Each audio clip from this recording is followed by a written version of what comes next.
Hello guys, welcome to Mentor Space. My name is Deepak and I welcome you all to another important ESI static session. So in today's session, we are going to cover the part 2 of your introduction to economic chapter from your ESI subject of NABARD grade A as well as RBI grade. दोस्तों इस series में ESI static series में आज जो है हमारा second chapter है, second lecture है, ठीक है। इस पर्टिकुलर लेक्चर में जो है हम as the thumbnail of this video suggest कि आज हम जीडीपी के बारे में डिस्कस करने जा रहे हैं और डिफरेंट मेथड जो है जीडीपी को कैलकुलेट करने के उसके बारे में डिस्कस करने वाले हैं। दोस्तों ये जो ईएसआई स्टैटिक की सीरीज है ये हमने आपके लिए आपके आपकी जो NABARD as well as RBI की जो प्रिपरेशन है इनमें जो एक पर्टिकुलर सब्जेक्ट है इकोनॉमिक एंड सोशल इश्यूज उसके लिए लॉन्च किया। इस सीरीज में हम प्रायोरिटी बेसिस कुछ इंपॉर्टेंट टॉपिक्स आपके सिलेबस से कवर करने जा रहे हैं। अगर टाइम परमिट करेगा हमें, if time permits we are going to cover another remaining chapters for your examination, ठीक है। हमारा टारगेट ये रहेगा कि आपके नाबार्ड ग्रेड ए 2023 के एग्जाम से पहले हम जो है आपको सभी टॉपिक्स जो है ईएसआई के कंप्लीट करवा दें, ठीक है दोस्तों। तो लेक्चर 1 में दोस्तों हमने पढ़ा था इकोनॉमिक्स क्या होती है, बेसिक्स ऑफ इकोनॉमिक्स पढ़े थे हमने कि इकोनॉमिक्स क्या होती है, हम इकोनॉमिक्स क्यों पढ़ रहे हैं, फैक्टर पेमेंट्स क्या है, फैक्टर सर्विसेज क्या है, ठीक है दोस्तों। उसके अलावा भी हमने कुछ final goods, consumption goods etcetera etcetera काफ़ी चीज़ें पढ़ी थी, कुछ एडिशनल इन्फॉर्मेशन भी पढ़ी थी आपके एनसीईआरटी से रिलेटेड, ठीक है दोस्तों। तो वो जो लेक्चर है, अगर आप इस लेक्चर को देख रहे हैं और अगर आपने वो लेक्चर अभी तक नहीं देखा है तो आई वुड सजेस्ट यू कि आप वो लेक्चर पहले देख लीजिए, ठीक है। लेक्चर 1 से ही आप जो है अपनी प्रिपरेशन को शुरू कीजिए, बीच में से कोई भी लेक्चर मत देखिए क्योंकि आपको वो है जो है समझ में नहीं आएगा। अभी जो है जो हमारी सीरीज चल रही है, अभी जो हम इकोनॉमिक्स का बेसिक्स कवर कर रहे हैं, लेटर ऑन जो है हम आपके सिलेबस से कनेक्टेड सारे टॉपिक्स कवर करने वाले हैं, ठीक है। इकोनॉमिक्स के बेसिक को पढ़ना हमारे लिए इसलिए जरूरी है क्योंकि बाद के जो टॉपिक्स रहेंगे उनमें आपका बेसिक्स ऑफ इकोनॉमिक ही काम आने वाला है, ठीक है दोस्तों। चलिए ठीक है, इस वीडियो के डिस्क्रिप्शन में दोस्तों मैं आपको लेक्चर 1 के जो पीडीएफ है वो प्रोवाइड कर दूंगा मैं आपको, आप उस लिंक पर जाके क्लिक करके उसको डाउनलोड कर सकते हैं, ठीक है दोस्तों। चलिए, और अगर अभी तक आपने हमारे यूट्यूब चैनल को सब्सक्राइब नहीं किया तो काइंडली सब्सक्राइब करो यूट्यूब चैनल, और टेलीग्राम चैनल को भी जरूर ज्वाइन कीजिए क्योंकि वहाँ पे भी हम काफ़ी कंटेंट जो है वो आपको प्रोवाइड करते रहते हैं, एज वेल एज आपके नाबार्ड या आरबीआई से रिलेटेड जो भी इन्फॉर्मेशन रहेगी वो भी हम आपको प्रोवाइड करते रहते हैं। तो टेलीग्राम चैनल को भी जरूर ज्वाइन कीजिए, ठीक है। अगर आपको कोई क्वेरी है तो you can always mail us at info@mentorspace.in, ठीक है। और अगर आप मेरे साथ हमारी टीम के साथ व्हाट्सएप पे बात करना चाहते हैं तो आप इस नंबर पे कॉल या व्हाट्सएप मैसेज कर सकते हैं 9782724139। क्लियर दोस्तों। चलिए दोस्तों, अभी हमने एक नाबार्ड ग्रेड ए 2023 के लिए to the point course launch किया है, ठीक है। डिस्क्रिप्शन में उसका लिंक है, लिंक पे जाके क्लिक करके इस पर्टिकुलर कोर्स की डिटेल्स देखिए। अगर आपको सूट करता है तो जरूर इस कोर्स में एनरोल कीजिए। ज़्यादा महंगा कोर्स नहीं है ये, बिल्कुल अफोर्डेबल प्राइस पे है, ठीक है। एक दो पिज़्ज़ा के प्राइस पे ही रखा है हमने, इसको ज़्यादा महंगा नहीं रखा है, ठीक है। क्योंकि हमारा जो टारगेट है वो ये नहीं है कि हम इससे इसको महंगा करके या इसकी रीच तक ना पहुंचे। जो स्टूडेंट है जिसके पास फैसिलिटी नहीं है, फाइनेंशियल इश्यूज हैं या कुछ भी कह लीजिए, या वो पढ़ रहा है नहीं लगाना चाहता पैसे, तो वो अफोर्डेबल प्राइस पे इसका रखने का मतलब यही है कि हम आपको जो है एक अच्छी चीज प्रोवाइड करें और ज्यादा से ज्यादा स्टूडेंट को प्रोवाइड करें। क्लियर है दोस्तों। ठीक है जी।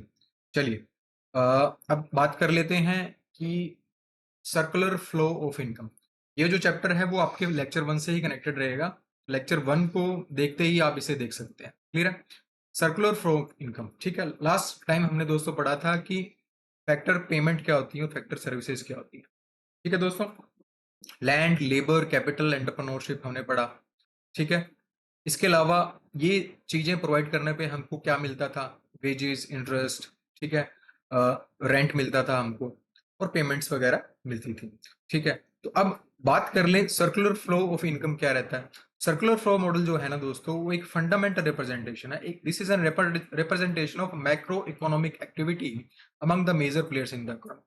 सो among the major players in the economy, जो बड़े बड़े प्लेयर्स रहते हैं जैसे कंज्यूमर है, प्रोड्यूसर है, गवर्नमेंट है, रेस्ट ऑफ द वर्ल्ड है, ठीक है। ये सारे के सारे हमने जैसे उसमें डिस्कस किया था, हाउस होल्ड है, ठीक है, फर्म्स है, गवर्नमेंट है, रेस्ट ऑफ द वर्ल्ड जो हमने लास्ट लेक्चर में डिस्कस किया था। तो ये सारे सारे के दोस्तों प्लेयर्स हैं, ये मेजर प्लेयर्स हैं इकोनॉमी के। और इनकी जो इकोनॉमी में एक्टिविटी रहती है, जो मेजर प्लेयर की एक्टिविटी रहती है, वो मैक्रो इकोनॉमिक एक्टिविटी रहती है, ठीक है। और इस एक्टिविटी को अगर अपने रिप्रेजेंट करें फ्लो चार्ट के रूप में, तो उसी को सर्कुलर फ्लो ऑफ मॉडल बोलते हैं, ठीक है। ये सिंपल आपके अंडरस्टैंडिंग के लिए मैं आपको बता रहा हूँ, ठीक है। अब इसका अगर अपने फ्लो चार्ट बनाए, इसमें मान लीजिए फर्म्स और हाउस होल्ड्स को ले रहे हैं एक बार अपने, ठीक है। टू सेक्टर मॉडल ही है अभी अपना भी, ठीक है। तो फर्म्स क्या होती हैं? फर्म्स जो सर्विसेज प्रोवाइड करती हैं कॉमन पीपल को, और हाउस होल्ड्स वो होते हैं, वो इंडिविजुअल्स होते हैं। हाउस होल्ड्स पहली बात तो ये कि जो एक छत के नीचे रहते हैं, जैसे आप और मैं, ठीक है। हम जो है किसी भी सर्विस किसी भी अगर कहीं भी जॉब कर रहे हैं, पब्लिक सेक्टर में, प्राइवेट सेक्टर में, तो हम सर्विसेज प्रोवाइड कर रहे हैं उस सेक्टर को, ठीक है। और उस सर्विसेज के प्रोवाइड करते हैं तो हमें कुछ इनकम मिलती है। मान लीजिए अगर हम जॉब कर रहे हैं, हम अपनी लेबर प्रोवाइड कर रहे हैं, तो हमें वेजेस मिलती है, ठीक है। अगर हम कोई बिजनेस कर रहे हैं तो उसका हमें प्रॉफिट होता है, ठीक है। अगर हम अपनी कैपिटल देते हैं तो हमें उसका इंटरेस्ट मिलता है। तो जो भी इनकम होती है वो हाउस होल्ड्स जो होते हैं वो इस वे में लेते हैं, इसको फैक्टर पेमेंट बोलते हैं, जो हमने लास्ट लेक्चर में डिस्कस किया था, ठीक है। अब ये जो हाउस होल्ड होते हैं ना दोस्तों, ये प्रोवाइड करते हैं इन फर्म्स को फैक्टर फॉर प्रोडक्शन, ठीक है। जिसको हमने डिस्कस किया था कि लैंड, ये लैंड प्रोवाइड करते हैं या लेबर प्रोवाइड करते हैं, ठीक है। लैंड, लेबर, ठीक है। इसके अलावा क्या प्रोवाइड करते हैं? इसके अलावा क्या प्रोवाइड करते हैं ये लोग दोस्तों? लैंड, लेबर के अलावा एंटरप्रेन्योरशिप होती है, कैपिटल होती है, काफी चीजें जो है ये इसके अलावा प्रोवाइड करते हैं, ठीक है। तो ये जो है factors of production house hold firms को प्रोवाइड करते हैं, और फर्म्स जो होती है इनको इसके बदले जो है इनको पेमेंट प्रोवाइड करती है, जिसको फैक्टर पेमेंट बोलते हैं, या गुड्स एंड सर्विसेज मान लो उसको। फैक्टर पेमेंट्स में इनको क्या मिलती है? वेजेस मिलती है, ठीक है। इनकम मिलती है, प्रॉफिट मिलता है। इनकम नहीं, यहाँ पे इंटरेस्ट होगा, ठीक है। वेजेस, इंटरेस्ट, प्रॉफिट और रेंट। रेंट कैसे मिलता है इनको? अगर house hold land land provide कर रहे हैं इनको, ठीक है। अगर किसी का धंधा है, बिजनेस है, ठीक है, एंटरप्रेन्योरशिप है, तो उसको क्या होगा? प्रॉफिट मिलेगा। इंटरेस्ट किस चीज पे मिलता है? इंटरेस्ट मिलता है दोस्तों कैपिटल पे। और वेजेस मिलती है जब हम कोई लेबर प्रोवाइड करते हैं। क्लियर है दोस्तों? तो ये जो फर्म्स हैं, हाउस होल्ड्स हैं, ये लेबर और ये चीज प्रोवाइड करते हैं फर्म्स को, और ये फर्म्स होती हैं, ये हाउस होल्ड्स को वीपर प्रोवाइड करते हैं, that is wages, income, profit और रेंट प्रोवाइड करते हैं। तो ऐसे जो है इनकम का सर्कुलर फ्लो बना रहता है इन दो सेक्टर्स के अंदर, ठीक है दोस्तों। अगर हम इसको एक जनरल फॉर्म में आपको एक फ्लो चार्ट प्रोवाइड करें तो उसका ये है कि फर्म्स जो है फैक्टर पेमेंट प्रोवाइड करती हैं, सॉरी, हाउस होल्ड्स जो हैं, हाउस होल्ड्स जो हैं यहाँ पे इनको फैक्टर सर्विसेज प्रोवाइड करते हैं, that is land, labour, capital, business, जिसको हम फैक्टर सर्विसेज बोलते हैं। लास्ट चैप्टर में हमने ये डिस्कस किया था। फैक्टर पेमेंट्स जो है फर्म्स इनको प्रोवाइड करती है। अगर ये फैक्टर सर्विसेज देते हैं हाउस होल्ड्स, तो फर्म्स जो है इनको फैक्टर पेमेंट प्रोवाइड करती है। फैक्टर पेमेंट यानी लैंड की जगह रेंट इनको मिलेगी, लेबर की जगह इनको वेजेस मिलेंगे, कैपिटल की जगह इनको इंटरेस्ट मिलेगा, और बिजनेस की जगह इनको प्रॉफिट मिलेगा, ठीक है दोस्तों। तो ये जो सर्विसेज हैं ये हाउस होल्ड और फर्म के बीच में चलती रहती हैं, ठीक है। अब गुड्स एंड सर्विसेज जो है फर्म्स प्रोवाइड करती हैं, बट वो हाउस होल्ड से क्या लेती है? इनकी स्पेंडिंग। हाउस होल्ड जो है कुछ पैसे दे के इनको गुड्स एंड सर्विसेज प्रोवाइड करती है, ठीक है। मान लीजिए कोई बिजनेस है, मान लीजिए मुझे कोई लैपटॉप परचेज करना है, ठीक है। तो लैपटॉप परचेज करना है तो इसके लिए मुझे कुछ ना कुछ पेमेंट देनी पड़ेगी ना उसको। मान लीजिए मेरे पास डेल का लैपटॉप है, तो डेल का लैपटॉप लेने के लिए मुझे डेल कंपनी को कुछ पेमेंट प्रोवाइड करनी पड़ेगी, कुछ स्पेंड करना पड़ेगा, ठीक है। तो स्पेंड करेंगे तो मेरे को गुड्स दे देगी, ठीक है। तो ये जो सर्कुलर जो चार्ट बना हुआ है, ये इसमें सर्कुलर फ्लो चार्ट बना हुआ है जो इसमें, इसी को सर्कुलर फ्लो ऑफ इनकम बोलते हैं। क्लियर है दोस्तों? ठीक है। और इसी से ही जो है जीडीपी आपकी कैलकुलेट की जाती है। जीडीपी के 3 मेथड्स हैं जो आपके इस चार्ट्स में आपको देख सकते हैं, ठीक है। जैसे इनकम मेथड होता है, एक एक्सपेंडिचर मेथड होता है, एक प्रोडक्ट मेथड होता है, ठीक है। अब गुड्स एंड सर्विसेज जो प्रोवाइड कर रही है कंपनी, इसमें कोई ना कोई प्रोडक्ट ही प्रोवाइड कर रही है, तो इसको प्रोडक्ट मेथड बोलते हैं। तो जो भी फर्म प्रोडक्ट प्रोवाइड कर रही है, ठीक है, तो उसकी अगर अपने प्रोडक्ट को देखते हुए जीडीपी को कैलकुलेट करें तो प्रोडक्ट मेथड बोलते हैं उसको। इनकम को देख के अगर अपने इनकम को देख के अगर अपने जीडीपी कैलकुलेट करें तो उसको इनकम मेथड बोलेंगे, और अगर अपने एक्सपेंडिचर यानी स्पेंडिंग को देख के कैलकुलेट करें तो उसे बोलते हैं एक्सपेंडिचर मेथड। जीडीपी को कैलकुलेट करने के 3 मेथड है दोस्तों, ठीक है। एक्सपेंडिचर मेथड, प्रोडक्ट मेथड और इनकम मेथड। और इनकम कितनी हो रही है, दैट इज ये वाली सी पर, ठीक है, इनकम मेथड, ठीक है। तो जो भी फर्म्स हैं, जितनी भी इनकम हाउस होल्ड्स को प्रोवाइड कर रही हैं, उसको इनकम मेथड बोलेंगे। इसको हम डिटेल में भी पढ़ने वाले हैं, बट फ्लो चार्ट में आप देख लीजिए। प्रोडक्ट जो है फर्म्स स्पेंडिंग, पहले एक्सपेंडिचर मेथड देख लेते हैं। तो हाउस होल्ड जो स्पेंड करते हैं, जितना भी स्पेंड करते हैं, उससे जीडीपी कैलकुलेट होती है, उसको एक्सपेंडिचर मेथड बोलते हैं। और प्रोडक्ट, जो भी प्रोडक्ट फर्म्स इनको प्रोवाइड करते हैं, गुड्स एंड सर्विसेज प्रोवाइड करते हैं, जिसको हम प्रोडक्ट बोलते हैं, उसको प्रोडक्ट मेथड बोलते हैं। क्लियर है? इसका फॉर्मूला भी देखेंगे, इसको डिटेल में भी समझेंगे, विद एग्जांपल समझेंगे। ठीक है दोस्तों। अब if you want to estimate the GDP, we can measure the annual flow of annual value of flow at any of the lines indicated in the diagram. ठीक है, तो अगर हमें जीडीपी कैलकुलेट करनी है, तो हम A B C, that is A B C, इस डायग्राम में आप देखिए ए बी और सी, ए बी सी से हम जो है इसको कैलकुलेट, जीडीपी को कैलकुलेट कर सकते हैं, जीडीपी को एस्टिमेट कर सकते हैं। क्लियर दोस्तों? अब हम जो है इसको डिटेल में भी पढ़ेंगे, जीडीपी को कैलकुलेट करने के मेथड। अब फैक्टर पेमेंट हमने जो डिस्कस की थी, that is wages, interest payment और rent. They are frequently categorised according to the services of the productive resource. ठीक है, इनको कैटेगराइज किया जाता है। अब 4 सेक्टर हैं अपने, फर्म्स हैं, हाउस होल्ड्स हैं। फर्म्स और हाउस होल्ड 2 सेक्टर मॉडल हमने जो है पढ़ लिया है। ठीक है, अगर हम इसको 4 सेक्टर मॉडल बनाए, इसको, इसमें गवर्नमेंट और फॉरेन सेक्टर भी इंक्लूड होते हैं। ठीक है दोस्तों। अब फॉरेन सेक्टर और गवर्नमेंट कैसे इंक्लूड होते हैं, देखिए। हाउस होल्ड्स जो है, जो भी इनकम करते हैं, उसके ऊपर गवर्नमेंट जो है इनसे टैक्स लेती है। ठीक है, तो ये टैक्स पेमेंट जो है गवर्नमेंट को प्रोवाइड कर रहे हैं। ट्रांसफर पेमेंट क्या होती है दोस्तों, जो गवर्नमेंट है, मान लीजिए कोई सब्सिडी प्रोवाइड कर रही है, कोई पेंशन प्रोवाइड कर रही है हाउस होल्ड्स को, कोई इनिशिएटिव, कोई स्कीम के थ्रू गवर्नमेंट हाउस होल्ड्स को पैसा पहुंचा रही है। मान लीजिए फॉर एग्जांपल मैं बात करूंगा प्रधानमंत्री किसान मान धन योजना, किसान सम्मान योजना। इसमें गवर्नमेंट जो है कुछ ना कुछ पेंशन प्रोवाइड करती है हाउस होल्ड्स को। ठीक है, तो वो ट्रांसफर पेमेंट उसको मानते हैं। ठीक है, चलिए। फॉर्म्स जो है गवर्नमेंट के साथ कैसे कनेक्टेड है, फॉर्म्स जो है अपनी इनकम का टैक्स पेमेंट करती हैं गवर्नमेंट को। ठीक है, और गवर्नमेंट जो है इनको सब्सिडी प्रोवाइड करती है, किसी भी प्रोडक्ट को अगर इसको प्रमोट करना है नेशनल और इंटरनेशनली।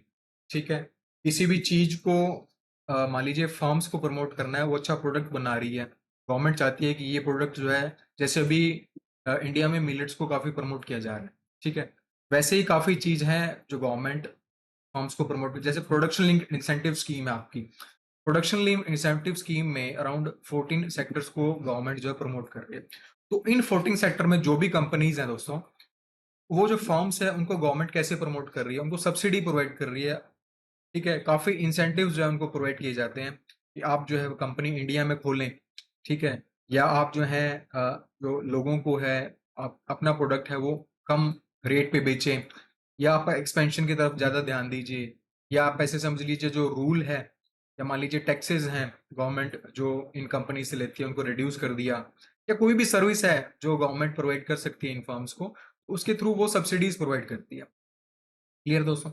अब फर्म्स और फॉरेन सेक्टर का क्या है, इंपोर्ट एक्सपोर्ट का रोल होता है। अगर इंडियन फर्म्स को, जो डोमेस्टिक फर्म्स है, इनको कुछ माल चाहिए होता है, तो वो बाहर से जो है इंपोर्ट कर लेते हैं और उसकी जगह पेमेंट कर देते हैं, या एक्सपोर्ट कर देते हैं, या उसकी जगह पेमेंट ले लेते हैं। इंपोर्ट कर देते हैं तो पेमेंट दे देते हैं, एक्सपोर्ट कर देते हैं तो पेमेंट ले लेते हैं। ठीक है, तो फर्म्स और फॉरेन सेक्टर का इस टाइप का इनका जो है सेक्टर बनता है, सर्कुलर फ्लो ऑफ इनकम बनता है। ठीक है, हाउस होल्ड और फॉरेन सेक्टर का कैसे रहेगा, हाउस होल्ड और फॉरेन सेक्टर का ऐसे रहेगा कि मान लीजिए आपकी फैमिली में से कोई भी बंदा फॉरेन गया है काम करने के लिए, तो वो जो है आपको पैसे भेजेगा, रेमिटेंस जिसको अपने बोलते हैं। तो ऐसे जो है फॉरेन सेक्टर के साथ सर्कुलर फ्लो ऑफ इनकम जो बनता है, वो हाउस होल्ड का ऐसे बनता है। तो ये पर्टिकुलर डायग्राम में आपको क्लियर हुआ कि पर्टिकुलर सेक्टर का क्या रोल है, इनका जो है सर्कुलर फ्लो ऑफ इनकम का चार्ट कैसे बनता है। क्लियर है दोस्तों? चलिए, अब बात कर लें आगे दोस्तों जीडीपी की, जो कि आज का मेन टॉपिक है हमारा। ठीक है, यहाँ से जो है आपकी नाबार्ड ग्रेड ए की और आरबीआई ग्रेड बी की एक पर्टिकुलर सीरीज चालू हो रही है, एक पर्टिकुलर जो आपकी आपके यूज आने वाली है, डिस्क्रिप्टिव में भी और आपके क्या बोलते हैं ऑब्जेक्टिव में भी। ठीक है, क्योंकि क्वेश्चन डायरेक्ट पूछ लिए जाते हैं इनमें से। जीडीपी से डायरेक्ट क्वेश्चन निकल सकता है, इसकी डेफिनेशन से डायरेक्ट क्वेश्चन निकल सकता है। ठीक है, तो यहां से जो है आपका ध्यान जो है वो अच्छे से होना चाहिए। अगर आप कोई डेफिनेशन हम डिस्कस कर रहे हैं तो डेफिनेशन को भी आपको अच्छे से पढ़ना है, उसको अच्छे से समझना है, ठीक है। और ये जो डेटा मैं आपके सामने लेके आ रहा हूँ, ये जो डेफिनेशंस या कोई भी डेटा मैं आपके सामने लेके आ रहा हूँ, कोई भी डायग्राम आपके सामने लेके आ रहा हूँ, ये जो है आप अपने डिस्क्रिप्टिव में कोट कर सकते हैं। डायग्राम तो नहीं कर पाएंगे, बट डायग्राम से जो भी चीज आप समझते हैं उसको आप लिख तो सकते हैं ना, ठीक है। तो यहां से जो है आपका नाबार्ड ग्रेड ए का descriptive as well as objective जो है वो आपका शुरू होता है क्लियरली, ठीक है। तो जीडीपी दोस्तों, ग्रोस डोमेस्टिक प्रोडक्ट। अब सबसे पहले ये समझ लेते हैं कि ग्रोस डोमेस्टिक प्रोडक्ट प्रोडक्ट जो होता है तो मतलब वो होता क्या एक्चुअल में, ठीक है। नाम से उसको क्या समझ रहे हैं हम। तो ग्रोस का मतलब दोस्तों ये होता है टोटल, ठीक है, ठीक है, टोटल। मैथमेटिक्स में जिसको टोटल बोलते हैं उसको इकोनॉमिक्स में ग्रोस बोलते हैं, ठीक है। इकोनॉमिक्स में जिसको डोमेस्टिक बोलते हैं, ठीक है। तो डोमेस्टिक का मतलब क्या हो गया, डोमेस्टिक मतलब economic activities that are being done within the boundary of a nation, ठीक है। तो बाउंड्री ऑफ नेशन, मान लीजिए इंडिया की बात हो रही है, तो इंडिया के अंदर जो भी इकोनॉमिक एक्टिविटीज हो रही हैं, मान लीजिए यूएस की बात हो रही है, तो यूनाइटेड स्टेट्स के अंदर जो जो इकोनॉमिक एक्टिविटीज हो रही हैं उसको डोमेस्टिक एक्टिविटीज बोली जाएंगी, डोमेस्टिक इकोनॉमिक एक्टिविटीज बोली जाएंगी, ठीक है। तो डोमेस्टिक से याद रखना है कि इंडिया के अंदर जो भी एक्टिविटीज हो रही है इकोनॉमिक एक्टिविटीज, ठीक है, उसको डोमेस्टिक बोला गया है। और प्रोडक्ट जो है उसको डिफाइन किया है गुड्स एंड सर्विसेज से, ठीक है। उसका फाइनल मतलब एक गुड्स एंड सर्विसेज को प्रोडक्ट बोल दिया इन्होंने, ठीक है। तो जीडीपी का मतलब क्या होगा, total domestic product, total domestic goods and services.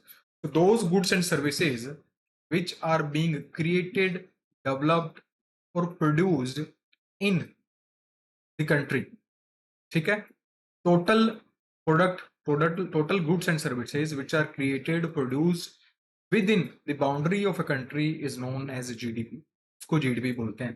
GDP का क्या मतलब हो गया दोस्तों, कि कोई भी प्रोडक्ट है, कोई भी गुड्स एंड सर्विसेज है, अगर हम एक बाउंड्री के अंदर, इंडिया की बात हो रही है, सिर्फ इंडिया के अंदर जो भी गुड्स एंड सर्विसेज प्रोड्यूस हो रही हैं इंडिया की बाउंड्री के अंदर, अगर उसको हम कैलकुलेट करेंगे उसी को जीडीपी बोलते हैं। तो gross domestic product, product that are being developed और produced within the boundary of a country is known as GDP, ठीक है। अब डेफिनेशन देख लेते हैं दोस्तों। GDP is a total monetary और market value of all final goods and services that is being produced within a country borders in a specific time period. तो एक स्पेसिफिक टाइम पीरियड के अंदर जो भी फाइनल गुड्स एंड सर्विसेज किसी भी country की बाउंड्री में डेवलप हो रही हैं, प्रोड्यूस हो रही हैं, उनकी मॉनेटरी और मार्केट वैल्यू को ही जीडीपी बोला जाता है। क्लियर है दोस्तों, कोई डाउट है, कोई डाउट है तो जरूर कमेंट करना। अगर अच्छा लग रहा है कंटेंट में, मजा आ रहा है पढ़ने में, तो लाइक कर देना, कमेंट कर देना एक, ठीक है। तो GDP provides an economic snapshot of a country used to estimate the size of an economy and growth rate. तो जीडीपी को क्यों कैलकुलेट किया जाता है, जीडीपी को कैलकुलेट किया जाता है इकोनॉमी का साइज और ग्रोथ रेट को एस्टिमेट करने के लिए, ठीक है। जैसे जीडीपी रेट जो है लगभग हर साल, लगभग क्या हर साल ही, इवन हर क्वार्टर में, हर 6 मंथ में जो है गवर्नमेंट प्रोवाइड करती रहती है कि ऐसा ऐसा होने वाला है। बाकी एजेंसीज भी प्रोवाइड करती रहती हैं, एसबीआई भी प्रोवाइड करती है, आरबीआई भी प्रोवाइड करती है, ठीक है। तो ग्रोथ रेट को एस्टिमेट करने के लिए, इकोनॉमी के साइज को एस्टिमेट करने के लिए कि कितना एक्सपैंड हो रही है इकोनॉमी या कितना कॉन्ट्रैक्ट हो रही है, कॉन्ट्रैक्ट हो रही है तो इसको एक्सपैंड कैसे करें, एक्सपैंड हो रही है तो मतलब कितना एक्सपैंड करना है इसको, ठीक है। तो वो जीडीपी अगर नंबर हमारे पास रहेगा तो ही जो है हम इसको कैलकुलेट कर पाएंगे। तो it can be calculated in 3 ways. तो 3 वे में ये कैलकुलेट हो सकती है, that we have already discussed, ठीक है। Expenditure method, production method that is product method, और इनकम मेथड, ठीक है दोस्तों। नाउ अब जो है, it does not matter if it is produced by citizens और फॉरेनर्स। अब हमने जो बात की है वो ये बात की है कि इंडिया की बाउंड्री के अंदर अंदर जो भी final goods and services produce होती हैं उसको जीडीपी बोलते हैं, ठीक है। अब इसको हमको ये नहीं देखना कि इसको फॉरेन कंपनी प्रोड्यूस कर रही है या फॉरेन का बंदा आके उसको प्रोड्यूस कर रहा है। मान लीजिए अब इंडिया के बंदे हैं, वो बाहर जाके भी तो नौकरियां कर रहे हैं ना, तो वो जीडीपी में कैलकुलेट नहीं होता। बट फॉरेनर हैं, वो इंडिया में आके काम कर रहे हैं, जैसे आईआईटी के अंदर कोई भी प्रोफेसर आके काम कर रहा है और उसको उसकी पेमेंट मिलती है या उसको उसकी सैलरी मिलती है, तो वो इंडिया की जीडीपी में कैलकुलेट होगी। अगर इंडिया का कोई प्रोफेसर बाहर की कंट्री में जाके अपनी सर्विसेज प्रोवाइड कर रहा है तो वो इंडिया की जीडीपी में कैलकुलेट नहीं होगी, ठीक है। तो it does not matter if it is being produced by citizens और फॉरेनर्स। क्लियर है दोस्तों। If they are located within the countries boundary their production is included in the GDP. Clear है? तो फॉरेनर है या citizen है, अगर India में सर्विसेज प्रोवाइड कर रहा है, इंडिया में कुछ प्रोड्यूस कर रहा है, तो उसको इंडिया की जीडीपी में ही कैलकुलेट किया जाएगा। इसको थोड़ा सा याद रखना आप। ठीक है, अब देख लेते हैं कि जीडीपी को कैलकुलेट करने के मेथड कौन कौन से होते हैं। ठीक है, तो दोस्तों 3 मेथड होते हैं जीडीपी को कैलकुलेट करने के। दैट इज प्रोडक्शन मेथड, जो कि प्रोडक्ट के ऊपर बेस्ड होता है, इनकम मेथड, जो कि इनकम के ऊपर बेस्ड होता है, और एक्सपेंडिचर मेथड, जितना भी हम एक्सपेंडिचर कर रहे हैं, हाउस होल्ड जो है वो जितना भी पैसा दे रही है, लग रहा है उसका पैसा, उसको उसके बेसिस पे कैलकुलेट करते हैं, उसी को एक्सपेंडिचर मेथड। अब इसको थोड़ा डिटेल में पढ़ लेते हैं। सबसे पहले प्रोडक्ट मेथड देखते हैं दोस्तों। So there are multiple approaches that can be adopted for the estimation of GDP. तो पहली अप्रोच जो है उसको बोलते हैं प्रोडक्ट मेथड। तो product of value added method, ठीक है, इसको वैल्यू एडेड मेथड भी बोला जाता है दोस्तों। ठीक है, product of value added method, जितनी भी वैल्यू ऐड की जा रही है प्रोडक्ट के अंदर, उसको प्रोडक्ट मेथड बोला जाता है। ठीक है, in this approach we simply add the value added by various agents in the economy. तो वेरियस एजेंट्स जो भी रहते हैं, इकोनॉमिक एजेंट कौन से थे दोस्तों, हमने जो डिस्कस किए थे, कौन कौन से थे? फर्म्स, हाउस होल्ड्स, ठीक है, government and rest of the sector.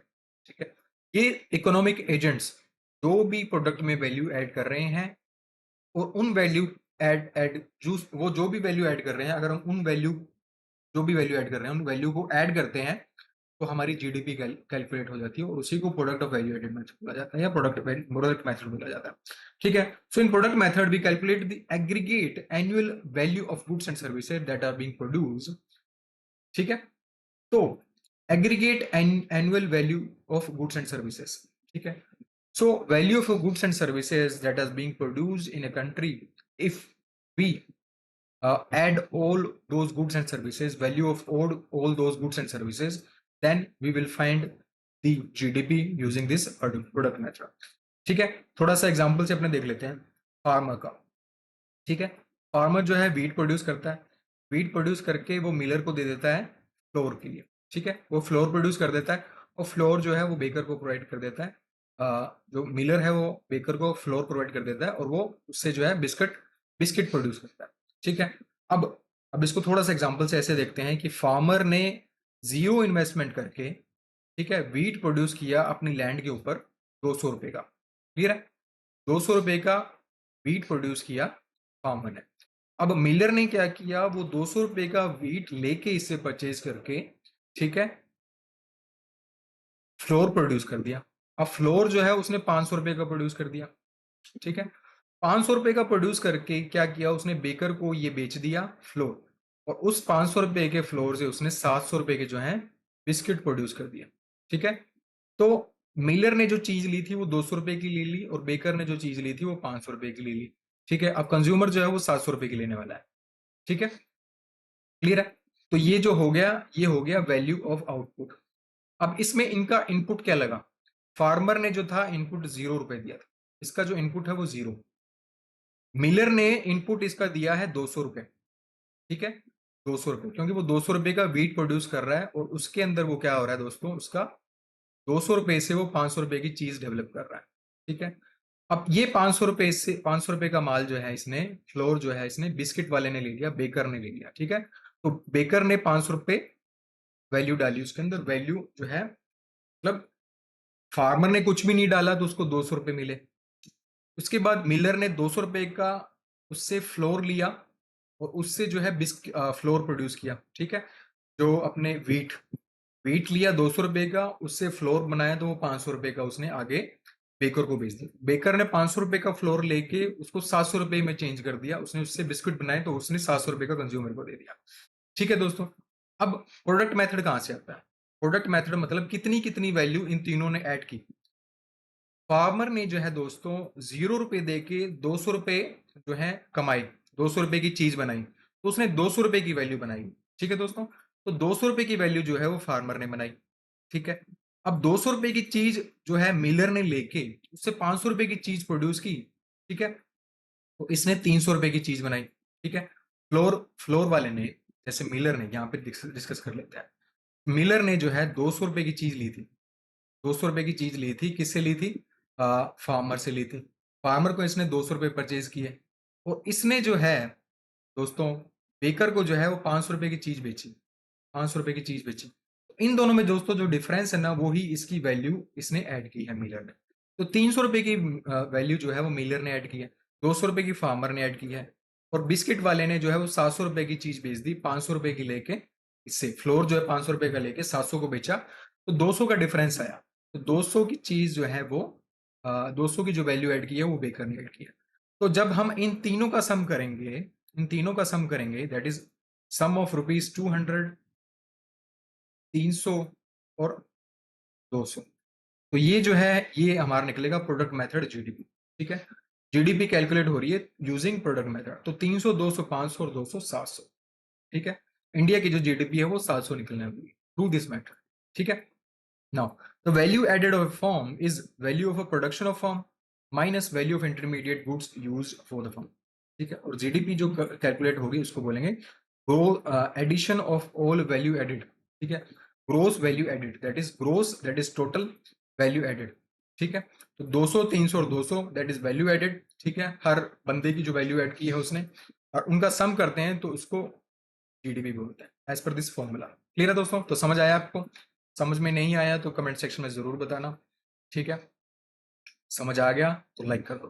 ठीक है, नेक्स्ट एक्सपेंडिचर मेथड की बात करें।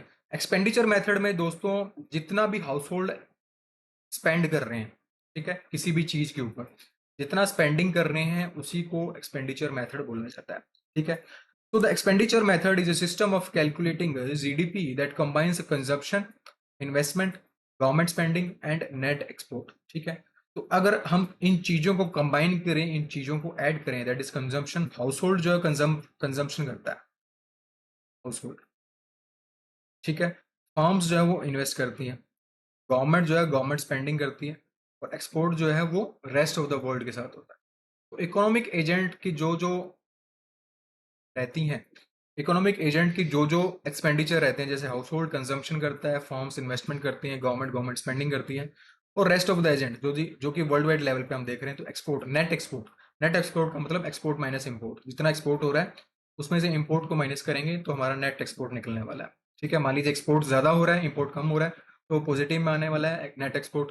अगर एक्सपोर्ट कम हो रहा है, इंपोर्ट ज्यादा हो रहा है, तो वो जो है हमारा नेगेटिव में आने वाला है नेट एक्सपोर्ट। ठीक है, तो इसका जो फॉर्मूला है दोस्तों वो है जीडीपी इज इक्वल टू सिक्सम।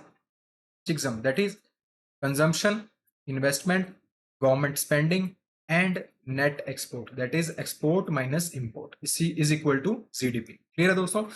तो इकोनॉमिक एजेंट्स जो भी इकोनॉमिक डिसीजन लेते हैं, जो भी इकोनॉमिक एक्टिविटी करते हैं एक्सपेंडिचर में, ठीक है, एक्सपेंडिचर में जो भी एक्सपेंडिचर करते हैं, अगर हम उन सबको कैलकुलेट करें, उन सबको ऐड कर दें एक्सपेंडिचर मेथड के थ्रू, हम जीडीपी कैलकुलेट करते हैं। फॉर्मूला उसका है चिग्जम। चिग्जम याद रखना है, ठीक है? तो CIG that is consumption, consumption plus investment plus government spending plus net export, that is export, this is export minus import. Clear है दोस्तों? इससे क्या जो है हमारा जीडीपी कैलकुलेट हो जाएगा। तो ये है जो आपका एक्सपेंडिचर मेथड है। क्लियर है? चलिए अब इनकम मेथड को देख लेते हैं। इनकम अप्रोच जो है that is to measure GDP is based on accounting reality that all expenditure in an economy should equal the total revenue that has been generated by production and sale of all goods and services. तो ये जो है इसकी एक approach है। ठीक है, ये जो सोचता है वो ये है कि इकोनॉमी में जितना भी एक्सपेंडिचर हो रहा है वो इक्वल किसके होना चाहिए, जितना रेवेन्यू जो है प्रोडक्शन के थ्रू इकोनॉमी में जनरेट हो रहा है। क्लियर है दोस्तों? ठीक है, so by adding all the sources of income together, सभी सोर्सेज इनकम के जब हम ऐड करते हैं तो जो भी हमारी वैल्यू निकलती है उसको हम जीडीपी बोलते हैं। इनकम मेथड क्या हो गया दोस्तों? हाउस होल्ड या इकोनॉमिक एजेंट्स की जो भी वैल्यू ऐड होती है, जितनी भी उनको फैक्टर पेमेंट्स मिलती है, वेजेस, इंटरेस्ट, रेंट और प्रॉफिट, ठीक है, जितनी भी उनको फैक्टर पेमेंट्स मिलती है, जब हम उनको ऐड करते हैं तो हमारी इनकम मेथड के थ्रू जीडीपी निकलती है। क्लियर है? तो GDP is equal to wages, profit, interest and rent. तो total wages and salaries that are being received by all factors of production, total profits, total interest and total rent. ठीक है, तो GDP क्या हो गया? Wages, profit, interest और rent को जब हम ऐड करते हैं, इसको हम फैक्टर पेमेंट बोलते हैं।